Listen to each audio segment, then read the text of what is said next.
আজকে যেটা পড়বো আমরা সেটা হচ্ছে হাইপার ক্যালিমিয়া। তো হাইপার ক্যালিমিয়া কি? হাইপার ক্যালিমিয়া হলো যে এটা কমন ইলেকট্রোলাইট ডিসঅর্ডার, যেটাকে বলা হয় যে আমাদের নর্মাল যে পটাশিয়াম লেভেল আছে প্লাজমাতে, ওটা যদি আমার নর্মাল লেভেলের থেকে বেড়ে যায়, যেমন নর্মাল লেভেল হচ্ছে 3.5 টু 5.5 অথবা 5ও বলে অনেক বইয়ে।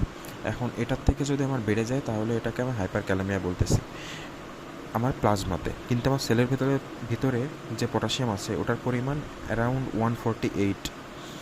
তো কোনো কারণে যদি আমার সেল ব্রেকডাউন করে, তাহলে ওই যে ব্রেকডাউন করবে তার ফলে কি সেলের ভিতরের যে পটাশিয়ামগুলো ছিল ওগুলো প্লাজমাতে চলে আসবে। প্লাজমাতে চলে আসলে প্লাজমার পটাশিয়াম লেভেলটা বাড়াই দেবে। তো এখানে প্যাথোফিজিওলজি আলোচনা করছে। প্যাথোফিজিওলজি না গিয়ে আমি কজের ভিতরে যদি চলে যাই, তাহলে এখানে বলতেছে যে আর্টিফিশিয়াল কারণেও আমাদের হতে পারে। যেমন আমরা যদি ভেনু পাংচার যেগুলো করি, ভেনু পাংচার করার ফলে আমাদের যদি ব্লাড যদি হেমোলাইসিস ঘটে, ব্লাড সেল যদি আমার ডিসরাপশন হয়ে যায়, তাহলে আমার কি হবে, সেই ভিতরে সেলের ভিতরে যে পটাশিয়াম আছে ওটা বাইরে চলে আসবে, যার ফলে আমার পটাশিয়াম লেভেলটা বেড়ে যাবে। আবার অনেক সময় হয় কি, আমার টেস্ট টিউবে নিলাম, ইনভিট্রো যে টেস্ট টিউব নিলাম, টেস্ট টিউবের ভিতরে অনেকক্ষণ রেখে দেওয়ার কারণে আমার অথবা আমি যদি হাইপোটনিক সলিউশন দিলে সেল লাইসিস হয়ে যাবে। সেল লাইসিসের কারণেও আমার স্যাম্পলে আমার পটাশিয়াম লেভেল বেশি থাকতে পারে। এই যে ইনভিট্রো এই জন্য বলা হয়েছে, এই কারণে আমাদের যখন পটাশিয়াম লেভেল বেশিও পাইতে পারি আমরা। আবার থ্রোম্বোসাইটোসিস, লিউকোসাইটোসিস, এখন পটাশিয়াম লেভেল যে এই ইনভিট্রো বেশি পাইলাম, এটা কিন্তু আসলে বেশি ছিল না, তার বডিতে বেশি হয়েছে কিসের কারণে? আর্টিফ্যাক্টের কারণে। এখন থ্রোম্বোসাইটোসিস অ্যান্ড লিউকোসাইটোসিসের সময় আমরা জানি যে মেগাক্যারিওসাইট সেল থেকে আমার ফ্র্যাগমেন্ট হয়ে আমার কি হয়, প্লাটিলেট ফর্মেশন করে। এরকম যখন থ্রোম্বোসাইট অথবা লিউকোসাইট তৈরি হয়, একটা সেল ব্রেকডাউন করে আর একটা সেল তৈরি হয়, তখন আমার কিছু পটাশিয়াম আমার ব্লাডে রিলিজ হতে পারে। তারপরে বলছে ইনক্রিজ ইনটেক। আপনি যদি বেশি বেশি পটাশিয়াম খান, তাহলে আপনার ব্লাডে এমনি পটাশিয়ামের পরিমাণ বেড়ে যাবে। যেমন বলা হচ্ছে ডায়েটারি পটাশিয়াম ইনটেক যদি বেশি হয়ে যায়, অথবা পটাশিয়াম কন্টেইনিং ইন্টারভেনাস ফ্লুইড যদি আমরা দিয়ে থাকি। এরপরে আমি বলতেছি যে রিডিস্ট্রিবিউশন ফ্রম দ্য সেল কীরকম? রিডিস্ট্রিবিউশন ফ্রম দ্য সেল বলতে বোঝাইছে আমার একটা থাকে আইসিএফ, আমার ইসিএফ থাকে, আর একটা হচ্ছে আইসিএফ থাকে। ইসিএফ হলো কি এক্সট্রা সেলুলার ফ্লুইড, আইসিএফ হলো ইন্টারসেলুলার ফ্লুইড।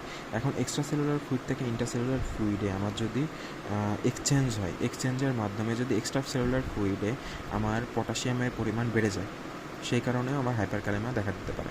এক্ষেত্রে অ্যাসিডোসিস কি মানে কেন হয়? আমরা একটা নর্মাল সেলের কথা যদি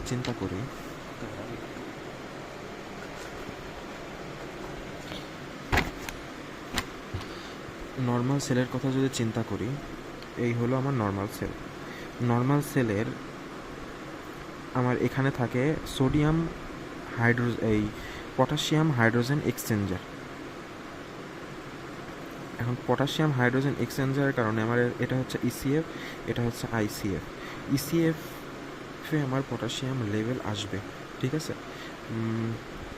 এটা হচ্ছে পটাশিয়াম লেভেল, ইসিএফে আমার পটাশিয়াম যদি ঢোকে আর আমার হচ্ছে হাইড্রোজেন কী হবে, বাইরে বেড়ে যাবে, ঠিক আছে? তাহলে কোনো কারণে যদি আমার এক্সট্রা সেলুলার ফ্লুইডে অথবা আপনার ব্লাডের ভিতরে কী হলো, আপনার অ্যাসিডোসিস হইলো, তার মানে অনেক অনেক পরিমাণ হাইড্রোজেন। তো এই হাইড্রোজেনগুলো কী করবে, আমার সেলের ভিতরে ঢুকতে যাবে। এখন সেলের ভিতরে যখন ঢুকবে তখন কী করবে, কার এক্সচেঞ্জে ঢুকবে? পটাশিয়ামের এক্সচেঞ্জে। তখন পটাশিয়াম আমার কী করবে, আপনার ইসিএফে চলে আসবে। এই কারণে আমার অ্যাসিডোসিসে আমি হাইপারক্যালিমিয়া পাইতে পারি। ইনসুলিনের ক্ষেত্রে কী হয়, ইনসুলিন ডেফিসিয়েন্সি যদি হয়, ইনসুলিন আমার গ্লুকোজ পটাশিয়াম দুইটাকেই সেলের ভিতরে ঢুকাই দেয়। এখন যদি ইনসুলিন কোনো কারণে কমে যায়, তাহলে আমার সিভিয়ার হাইপারগ্লাইসেমিয়া দেখা দেবে। সাথে আপনার কী হবে, আমার পটাশিয়াম লেভেলটাও বেড়ে যাবে। বিটা অ্যাগনিস্টের কাজ কি? আমরা বিটা অ্যাগনিস্টের কাজে আমরা দেখেছিলাম যে এটা কি করে, আমার পটাশিয়ামকে সেলের ভিতরে ঢুকাই দেয়। এটার কারণে আমার বেড়ে যেতে পারে র্যাপডোমায়োলাইসিসের কারণে মাসেল ব্রেকডাউন হবে। মাসেল ব্রেকডাউন, এখানে একটা কথা, রোড ট্রাফিক অ্যাক্সিডেন্টের পেশেন্ট যদি আপনার কাছে আসে, তাহলে রোড ট্রাফিক অ্যাক্সিডেন্ট অথবা কাউকে অনেক মারাধরা করা হইলো, এই মারাধরা করার ফলে সে কিন্তু মারার কারণে মারা যায় না, তার দেহে পটাশিয়াম লেভেল সাডেনলি ইনক্রিজ করছে, র্যাপডোমায়োলাইসিস হয়েছে, সেলের ভিতরে যে পটাশিয়ামগুলো ছিল সেগুলো বাইরে বের হয়ে গেছে, মায়োগ্লোবিন বের হয়েছে, ওখান থেকে ওটা গেছে আপনার কিডনিতে গিয়ে একেআই ডেভেলপ করছে, একেআই থেকে আমার কি হয়েছে, পটাশিয়াম রেনাল যে পারফিউশন ওটা আরও কমাই দিছে, যার কারণে পটাশিয়াম লেভেলটা যেটা ইনক্রিজ ছিল, নেগেটিভ ফিডব্যাকও দিতে পারে নাই, পটাশিয়াম লেভেলও ইনক্রিজ হয়েছে আরও। এই পটাশিয়াম লেভেল যখন সাডেন ইনক্রিজ হয় তখন ভেন্টিকুলার টাকিকার্ডিয়া, ভেন্টিকুলার ফিব্রিলেশন, তারপরে কি হবে, ইন্না লিল্লাহি ওয়া ইন্না ইলাইহি রাজিউন। এখন আমি দেখি যে সিভিয়ার হেমোলাইটিক অ্যানিমিয়া যদি থাকে, সেল ব্রেকডাউন হলে তো হবে, টিউমারলাইসিস সিন্ড্রোম, টিউমার এটা যদিও আপনার একটা প্যাথোলজি, বাট আপনার তো সেলের অংশ, তাই না, তার ভেতরে তো সেলই আছে। এখন কিছু জায়গায় সব জায়গায় তো ব্লাড সাপ্লাই দিতে পারে না টিউমারের, এটা এক্সট্রা ব্লাড সাপ্লাই নিচ্ছে আপনার বডি থেকে, তো কিছু কিছু জায়গায় কি হবে, আমার নেক্রোসিস শুরু হবে, ওই নেক্রোসিসের জায়গাটাতে আমার সেল ডেথ হচ্ছে, সেল ডেথ হলে কি সেলের ভিতরে তো ওই পটাশিয়াম আগের মেকানিজমে বেড়ে যাবে। তারপরে আমার রিডিউস ইউরিনারি এক্সক্রিশন, এখানে দেখি যে ইউরিনারি এক্সক্রিশন যদি রিডিউস হয়, আমরা জানি পটাশিয়াম আমার দেহ থেকে বের হয় কিসের মাধ্যমে, ইউরিনের মাধ্যমে, মেইনলি ইউরিনের মাধ্যমে। কোন জায়গা থেকে বের হয়, আমার মেইনলি বের হইতেছে আমার ডিস্টাল যে কালেক্টিং টিউবুলস আছে, কালেক্টিং টিউবুলস থেকে আর যেগুলো হচ্ছে আমার ফিল্ট্রেশন হয়ে যায়, তার ম্যাক্সিমাম পোর্শনই আমার রিঅ্যাবজর্পশন হয়। সো কালেক্টিভ টিউবুলস থেকে কি হয়, কালেক্টিং টিউবুলসে আমার অ্যালডোস্টেরন রিলিজ হয়। আচ্ছা, এখানে বলতেছে অ্যালডোস্টেরন রিলিজ হয় ওখানে নেগেটিভ ফিডব্যাকের মাধ্যমে আপনি একটা জেনারেল কথা চিন্তা করেন। জেনারেল কথা কি, যে যে এই হলো আমার কালেক্টিং টিউবুলসে আমার এখানে আছে sodium channel, epithelial sodium channel, এই সোডিয়াম চ্যানেল, আর এখানে আছে পটাশিয়াম, আর এটা হচ্ছে লুমিনাল সাইট, এটা হচ্ছে আমার বেজোলেটারাল সাইট। তো আমার সোডিয়াম যখন আমার অনেক রিঅ্যাবজর্পশন হবে, তখন এখানে একটা নেগেটিভিটি তৈরি হলো না,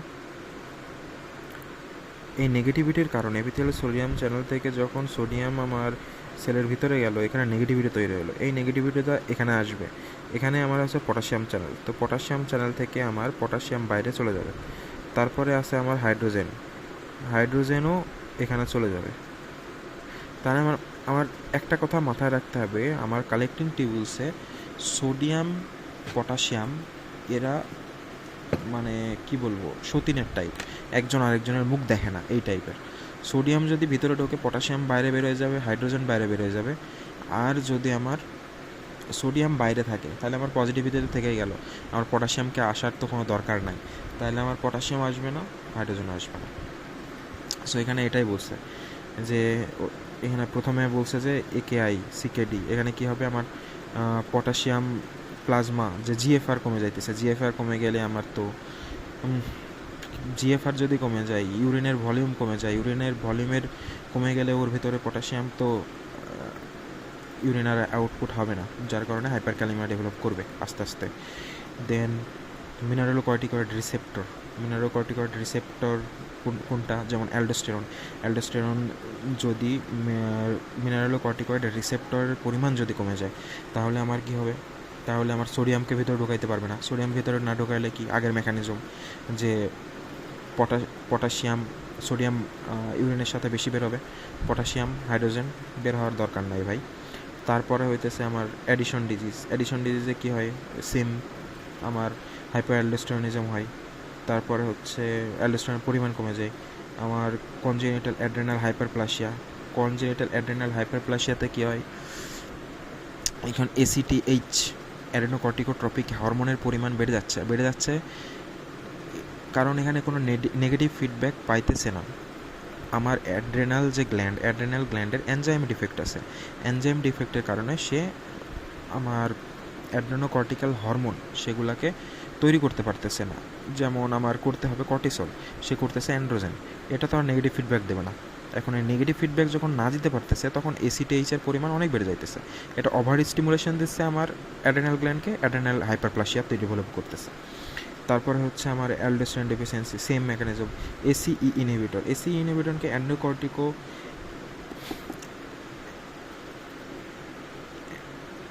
অ্যাঞ্জিওটেনসিন কনভার্টিং এনজাইম ইনহিবিটর। এখন আমরা রেনিন অ্যাঞ্জিওটেনসিন অ্যালডোস্টেরন মেকানিজমের যে পাথওয়ে আছে, ওই পাথওয়ে যদি বন্ধ করে দিই তাহলে তো অ্যালডোস্টেরন আমার আসতে পারবে না। এখানে সেম কথা বলতেছে, এখানেও সেম মিনারোকর্টিকয়েড রিসেপ্টর। একটা মেকানিজম জানলে যতগুলা পাওয়া যাবে সবগুলা একই ধাঁচে ফেলানো যাবে, মনে রাখাও সহজ হবে। স্পাইরোনোল্যাকটন, তারপরে হচ্ছে এপ্লিরেনন, হেপারিন কী করে আমার অ্যালডোস্টেরন প্রোডাকশন কমায় দেয়, এগুলো ব্লক করে দেয় মিনারোকর্টিকয়েড রিসেপ্টরকে।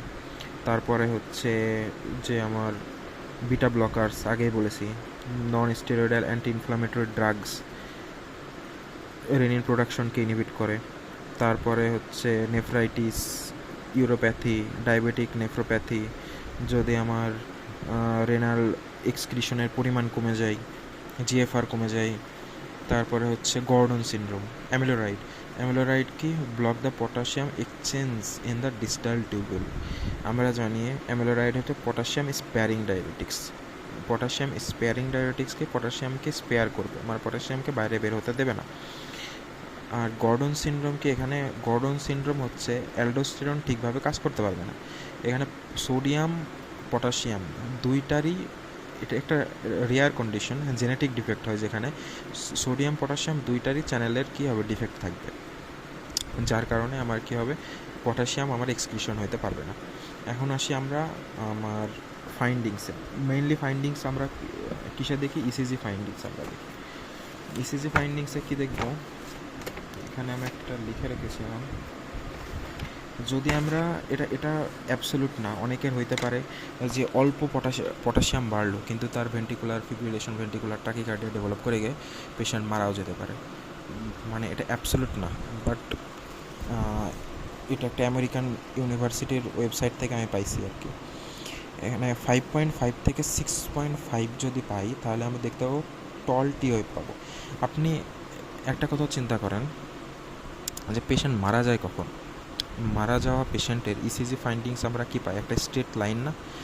আপনি একদম নর্মাল চিন্তা করেন যে আমি ECG যে আছে, যে POF, QRST কমপ্লেক্স, এইটাকে আমি টান মেরে সোজা করব, ঠিক আছে, টান মেরে সোজা করব, সোজা কথা। এখন প্রথমে হইতেছে আপনার 5.5 থেকে 6.5-এ আমরা পাইতেছি টল টি ওয়েভটাকে টেনে উপরে তুলে দিচ্ছি।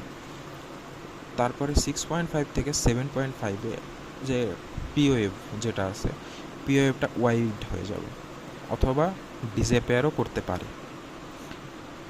7 পয়েন্ট থেকে যদি আমার 9 মিলিমোল পার লিটার থাকে তাহলে এই ক্ষেত্রে আমার হার্ট রেট রিডিউস হবে, QRSটাও ওয়াইড হবে। ওইতে বললাম টান মারতে হবে, এটা একটা মনে রাখার জন্য বলছি আর কি। আর যদি 7, 8 to 9 মানে 9-এর কাছাকাছি যখন চলে যায় তখন আমরা সাইন ওয়েভ পাই, মানে একদম মিশে গেছে এই টাইপের ওয়েভ, এটার মতো। আর যদি 9 বা 9-এর উপরে পেশেন্ট মারা যাবে। তো এই ছিল আজকের হাইপারক্যালেমিয়া সম্পর্কে। যদি আপনাদের কোনো কোশ্চেন থাকে কমেন্টে জানাতে পারেন, আমি জানি আমি